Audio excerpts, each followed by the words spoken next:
Hi there, everyone. This is John Drew here from Elevated Planet, and I'm here today with our friend Louise Hatch. How are you doing, Louise? I'm good. Thank you for the invite again, John. Lovely to see you. Happy New Year to everyone. Happy New Year to you too, Louise. Always delighted to get the next Wild Wisdom piece through. And this one is no exception to what we've seen before, which always get me nodding away through that with recognition about really important points being made, but doing it in a beautifully poetic and shortened way. I mean, if I write something like you do, it tends to take at least 4 times the amount of paperwork for me to actually say what you say quite succinctly. It's a beautiful piece. Thank you, John. So, what we're going to do today, we're going to do the reading, and then we're Yep. going to do our little discussion piece around this. This piece just came through and it's really relevant to 2024. So I'm just going to read it through for you guys now. It's called Wild Wisdom, Bring It Back to You. A new year, and with it comes time for reflection and refocusing. It seems that the energy of 2024 is all about authenticity, shining our lights as we truly are, letting our true natures lead the way and allowing the mask to fall, paving the way for higher vibrations, meaningful work, and deeper connections. Part of the task at hand is being present for ourselves too, to nurture our minds and bodies as we continue along soul's path. At certain times of life, we can find ourselves losing ourselves in other people, diving deep into projects that aren't ours, or becoming ungrounded as we juggle the many responsibilities and commitments we have undertaken, both perceived and real. But I can't just abandon people and things, I hear you cry. And no, that isn't ideal. So what to do? Start by gently bringing it back to you. And by that, I mean your energy. The tendrils we may have overextended, or the boundaries we may have let go of as we focused intently on another or too many projects at once. Also, start to bring your focus back to yourself. Self-care routines, spiritual practices, doing things you love, and hanging out with people that lift your energy and vibe. Life is hectic at times for all of us, so maybe add in short shots of creativity and mini meditations. Deep breathing while waiting at the traffic lights or walking to work, restful sleep, and power foods. This may sound simplistic, but it builds life force. It brings light relief and opens us to the possibility for deeper connection with spirit and our higher self, all of which recharges us so we can once again be there for those we love and the pursuits we truly wish to follow. We have been taught since we were young that we must accommodate others' wishes, often at the expense of our own. And being true to ourselves can seem like a tall order if we are used to being the good person and swaying to another's rhythm. Of course, in life, there is always a time to lean and time to support, time to lead and times to follow. That is the natural order of things. However, it is when we overextend and overgive to the detriment of our own well-being that it becomes problematic. We risk becoming tired, drained, and layered with compassion fatigue, none of which are conducive to a life well lived. Wild wisdom seeks an entry point and exit points, and the more receptive we are, the more will flow. And to that end, becoming fully present to what we need to function optimally in any given situation is vital. Let the wildness through. It will be your greatest teacher and most loyal friend. In this same reflection, I'd like to highlight the idea that sometimes it won't be us losing sight of ourselves, but of others, particularly partners, that may lose focus on us for various reasons. This too is a time to bring the energy back to ourselves, to comfort ourselves and strengthen our inner okayness as we sense the loss of connection and closeness. It's also wise to consider opening communication, and if things do not alter or shift, we must of course be open to the possibility that life has changed. It may also be the dream job which doesn't work out, or an exciting career move falls short. Cut adrift, we may flounder. Whichever way things unfold, with a stronger inner connection and communication with our higher self, we will be okay. As the fantastic writer Jeff Brown says, boundaries, don't leave home without them. True and wise words as we navigate through these ever-changing times. Bring it back to you. It is the most selfless thing you can do for yourself, others, and our beautiful, elevated planet. The ethereal girl is waiting, an expectant look upon her face. I've been calling you back to yourself. Did you hear me? Spring is coming to the garden. The buds are now delicate flowers, and the trees are aflame with blossom. The tendrils of an early mist are still hovering on the edges of the branches. The sunlight warms the grasses and the way. She is humming to herself. There's a contented air about her. She is preparing. She is gathering. A flat-topped sitting stone is her work table. Spread across it is a red and white gingham cloth which holds feathers, quills, herbs, earth-coloured stones, water in glass bottles, and cotton string for tying. There is a fire in the centre of the circle by the wisdom stone, its embers burning softly in the morning sun. When you are called, you must be ready, but do not spend your life waiting. Use your time wisely and productively, and know in your heart of hearts that in the very moment you are needed, you can answer in body, mind, and spirit. You will know when, for you will feel the stirring at your heart, you will see the vision in your mind's eye, and your body will already be moving in the direction of service.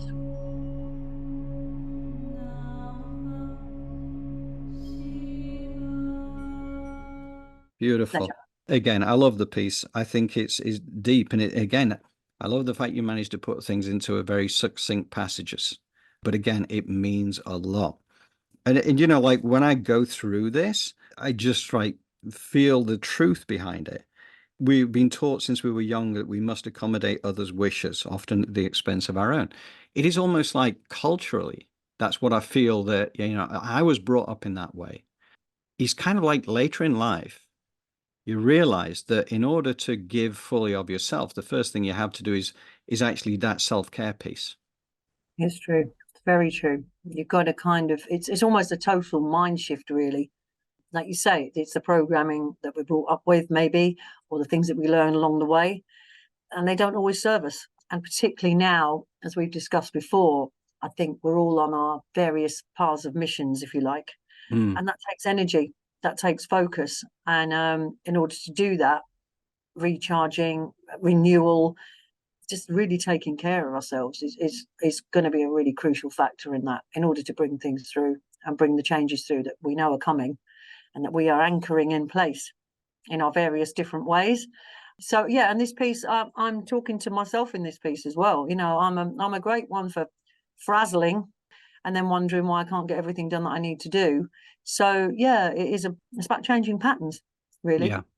and being okay with that. It may feel awkward at first, but actually, if you start to do it gently, allow that in your life, we will notice the differences, and it will give us more impetus to carry things forward, I think. Yeah, I definitely see that. And you know, I get that you're writing for your own circumstances, but at the same time, this reflects so many people in life. It really does. Because I see this in me as well when I'm kind of going through this. And I also take a lot of encouragement, because one of the things that I know that Jolay does a great deal of is these meditations where you're claiming back your energy. And there's a reason, because this is what so many of us do. We give the energy away. It's just remembering to recharge, to plug back in, and in whatever ways that is as individual, however that works for each Yeah. person, really. And then you're refreshed and you can go again. And I think it's almost like that internal reflection time. You get information as well. It's like, that's what I was saying about the wild wisdom. Yes, it's there, but you've got to give space for that kind of thing to come through.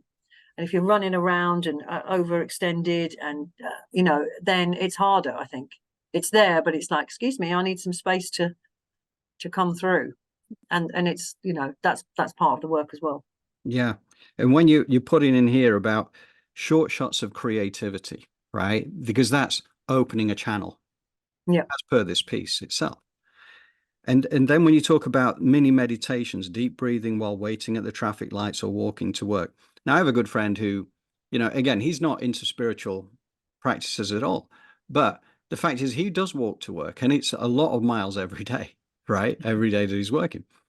And he says it helps him get his mind in balance, right? And I think this is what he's doing. He doesn't even realize it, but it's kind of a walking meditation for him. That's kind of what it is. And what I've found as well, as I've got into this, and it's all about creating a practice.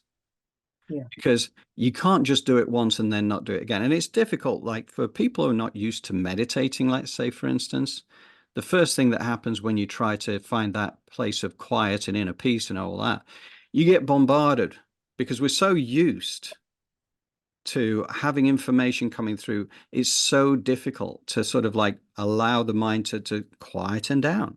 So you get this monkey mind thing going on that is trying to deflect you away.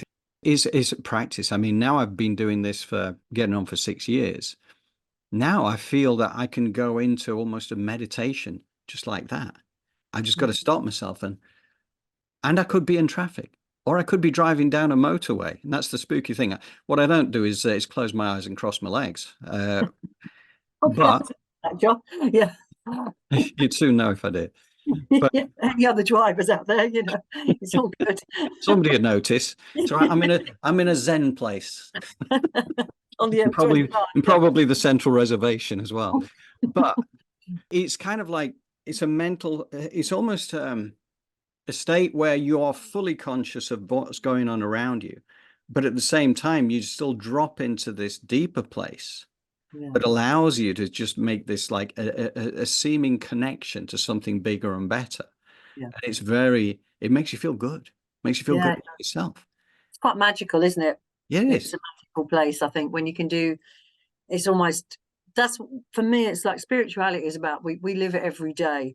I don't know, a lot of people have the luxury of going off and doing things, and it's about how do we bring it into our everyday, because that's what it is basically. And so, like you're saying, if we're walking to work, sitting on the bus, we're doing what, it's all part of it, Yeah. all everyday life, and that strengthens it as well. You're not just setting it aside for a special occasion, you're actually weaving it through your life. Yeah. And that's the key thing, I think, really.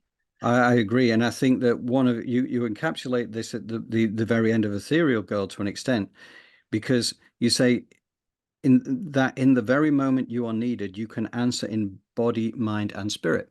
Because people, what we are kind of encouraged to believe is that we're a body. Body, mind, and spirit are three equal parts that kind of create who we are.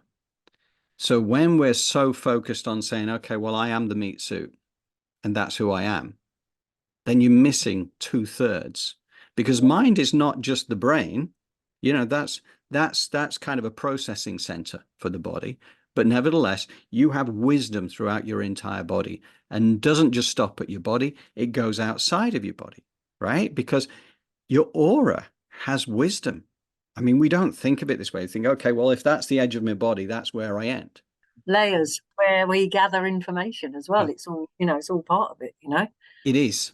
And it is having that balance of body, mind, and spirit. The best buzz that I ever get is when I'm deep into a meditation, and it's it's cleaner, it's clearer, and it's more euphoric than a couple of glasses of wine or whatever. It's a natural high, isn't it? It's like a natural.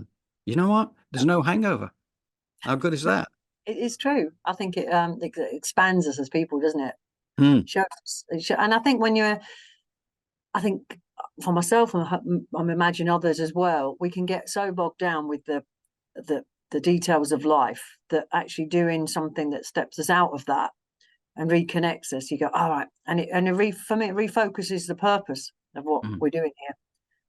It's easy to get lost in the everyday of that sense. So I think just actually giving yourself some time, doing something different, changing patterns. I'm all about changing patterns. Well, ones that don't work anyway. That's it. I think to me, one of the things I've discovered over these last few years is that we're all part of this giant cosmic jigsaw puzzle, but each of us is a unique piece. To understand where you are on that cosmic jigsaw puzzle, you have to find out, okay, well, what is my purpose in life?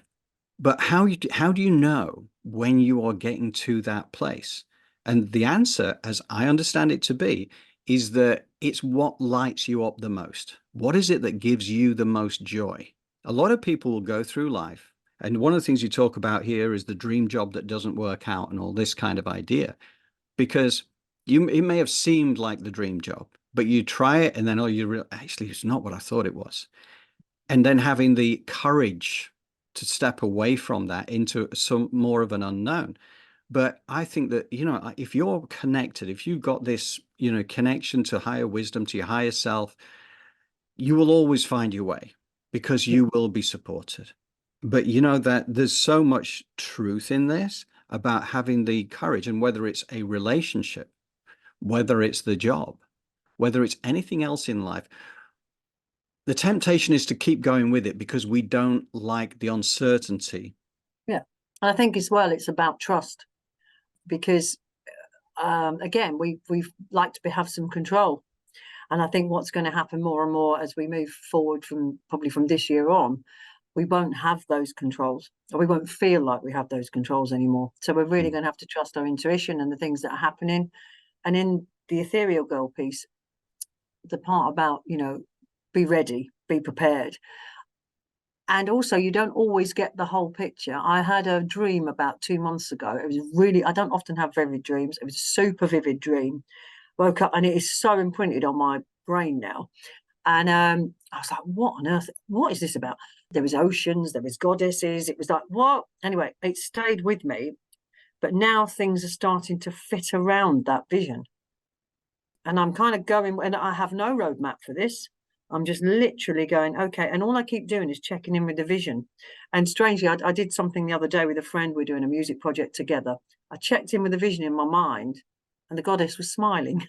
She hadn't been Uh, smiling before.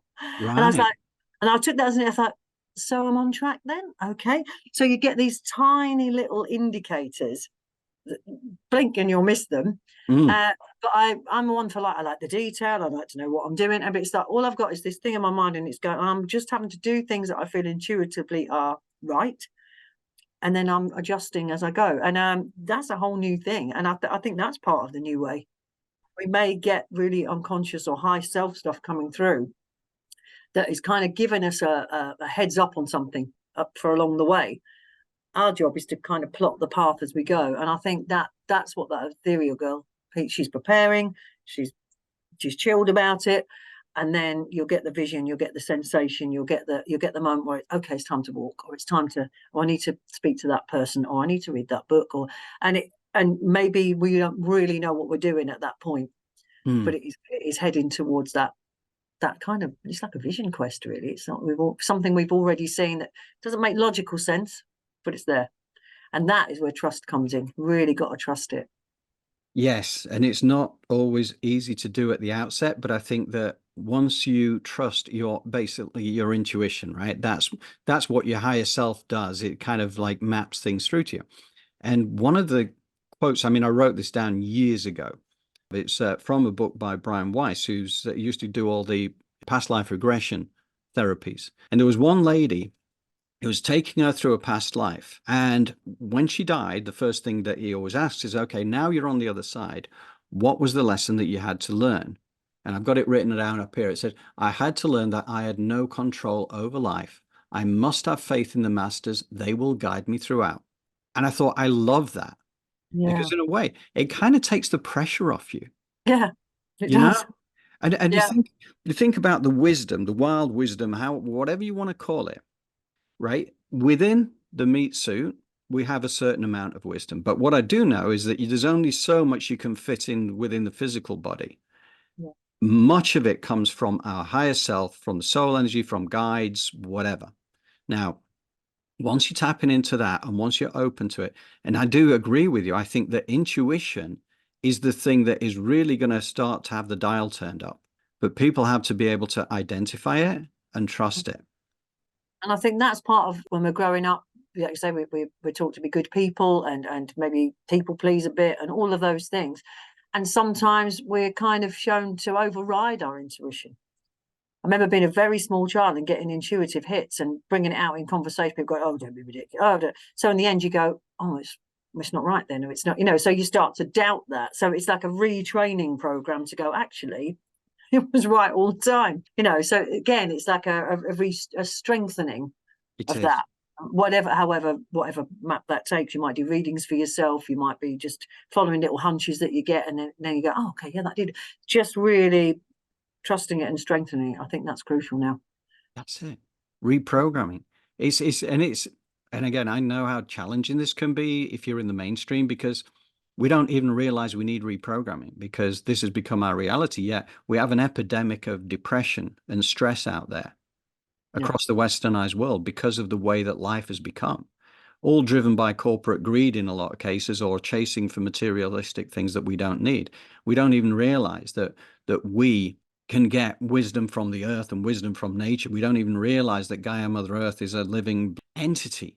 Yeah. And we can connect, and we're supposed to connect, and everything is supposed to be in balance and harmony. And that's why I love the wild wisdom piece, because it brings you back into nature.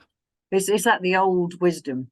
Yeah. It's that, before we had all the technologies, before we had, basically we would be relying on nature and our intuition to guide us, really. And I think the Ethereal Girl lives that way still. Definitely. That's definitely the feel. And I think, honestly, over these next, whether it takes decades or whether it just takes a few years, I don't know. But I think we are going to get closer back to that. I think that whatever's going to happen is going to shake us up out of the comfort zones, but there is a greater purpose. You talk about paving the way for higher vibrations. Yep. That's what we're doing. We're paving the way for higher vibrations, because those emotional high frequency vibrations are where we want to live our life. We want to live in joy. We want to live in love. We want to live in community, in compassion, kindness, all that kind of stuff. If you can imagine that is how people get reprogrammed. We reprogram ourselves. We are responsible for us. Yeah. We've been encouraged to look outside of ourselves for wisdom. It all is all here. We are our own personal gurus. And this is one of the things we're going to run with Elevated Planet. It's all about building an understanding of the nature of consciousness and the human experience. If you're coming at it from a mainstream perspective, there's a lot to learn there, because the first thing you've got to understand is that we're immortal spirits having a human experience. How weird is that? That's a big undertaking, isn't it? The first time to realise that. But it's fantastic. And I think as you get into this, it's just so uplifting, because it kind of makes you excited about where you can take it. Oh yeah, it's infinite, really. Infinite. That's the beauty of it. It's like, as well as being grounded and nature-based and intuitive, it's also what's the word? It's like stratospheric. It's kind of, when you tap into things, it's endless. And you're really tapping in. Yeah. I love it. I love it. Okay. Well, anyway, Louise, just want to say thank you. Oh, it's my pleasure. Thank you. Thank you for inviting me back. I really enjoy our time. I enjoy our conversations. And thank you for sharing my work. I really appreciate it. Yeah, absolutely. 100% delighted that you and Kate Giaconello, for instance, are both members of our community. Being the songstresses and the musician and the author of fantastic work. It's a privilege to have you here with us, and long may that continue. So it will. I am sure it does. Thank you, and I wish you continuing inspiration in your wild wisdom pieces, and look forward to the next one as well. So thank you, Louise. Take care. Thank you, John. Thank you very much, and thank you also to our Elevated Planet community for tuning in. And we will be back to you with yet more information and stories and fun and facts, and it's going to be an exciting journey. Come and join us. All right. Thanks, Louise. Thanks, everybody. Bye. Bye-bye.